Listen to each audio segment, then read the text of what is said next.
क्या आपने कभी ये सुना है कि मन्नत में उठाए गए फल को साल भर नहीं खाना चाहिए, या जब तक मन्नत पूरी न हो उस फल का जायका जबान पर नहीं लाना चाहिए? आज के एपिसोड में हम इसी आम अकीदे को खोल कर देखेंगे। इसके पीछे की हकीकत क्या है और दीन इस बारे में क्या कहता है। अक्सर खवातीन के दरमियान ये अकीदा है कि अगर मन्नत में कोई फल उठा लिया तो अब पूरे साल तक उस फल से परहेज करेंगी। मिसाल के तौर पर अगर सेब उठाया तो अब 1 साल तक कोई सेब नहीं खाएंगी। कुछ खवातीन तो वो फल भी जाया कर देती हैं जो मन्नत के वक्त उठाया था, न खाती है न किसी को खाने देती है।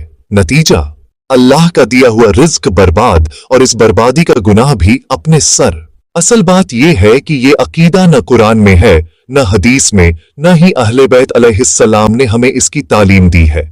एक हलाल चीज को अपनी खुद साख्ता सोच या तवहुम परस्ती की बुनियाद पर अपने ऊपर हराम कर लेना, ये बजाते खुद एक गुनाह है। दीन का उसूल साफ है, जो अल्लाह ने हलाल किया है उसको हराम नहीं ठहराया जा सकता। मन्नत या नजर तब शरई बनती है जब आप अल्लाह के नाम पर वाज़ेह अल्फाज के साथ कोई नेकी का अमल अल्लाह की रजा के लिए माने। मिसाल के तौर पर, या अल्लाह, अगर मेरा ये काम पूरा हो गया तो मैं रोजा रखूंगी या सदका दूंगी।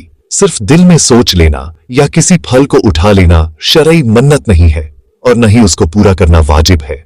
हमें एक मुकम्मल दीन मिला है। मासूमीन अलैहिस्सलाम ने हर उसूल वाज़ेह कर दिए हैं। दीन में अपनी तरफ से बिदतें या नए अकीदे गढ़ने से सिर्फ नुकसान है। गुनाह अलग और तवहुम परस्ती की जड़ें मजबूत होना अलग। इसलिए अगर कभी आपके सामने ये बात आए कि मन्नत का फल साल भर न खाओ, तो एक लम्हा रुक कर सोचें, क्या ये दीन है या सिर्फ जहालत की रिवायत?